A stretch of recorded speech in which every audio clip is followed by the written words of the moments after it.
Le général Abdourahmane Tiani, le président de la transition du Niger, a évoqué le 11 février 2024 la possible création d'une monnaie commune avec le Burkina Faso et le Mali pour marquer l'étape de sortie de la colonisation. Ces trois pays dirigés par des régimes militaires, aujourd'hui regroupés au sein de l'Alliance des États du Sahel, avaient annoncé le 28 janvier 2024 leur retrait de la CEDEAO. Mettre en place une monnaie suppose une économie suffisamment forte.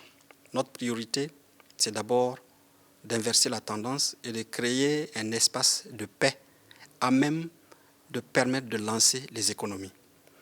Maintenant, tout ce qui peut venir après, tant que ça va concourir à renforcer notre souveraineté, tant que ça va concourir à nous donner les capacités de réfléchir, de décider, de créer, de mettre en œuvre, d'évaluer nous-mêmes, nous le ferons.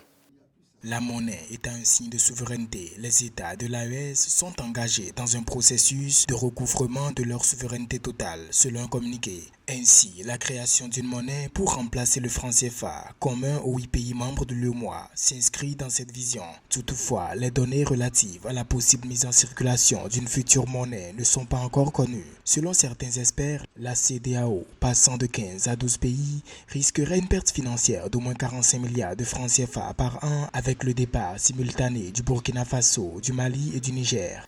Il était difficile pour nous de comprendre qu'une organisation qui a une vocation de construire une économie sous-régionale se lance dans des mesures qui confinent un des membres, en sachant que cette mesure peut jouer sur l'économie d'ensemble.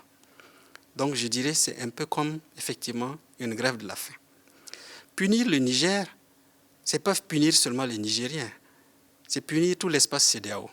À la suite des coups d'État commis en 2020 à Bamako, en 2002 à Ouagadougou et en 2023 à Niamey, la CEDEAO avait suspendu ces trois pays de ses instances, imposant de lourdes sanctions économiques au Mali et au Niger. Par conséquent, en novembre 2023, les ministres de l'économie et des finances de l'AES recommandaient la création d'un fonds de stabilisation et d'une banque d'investissement.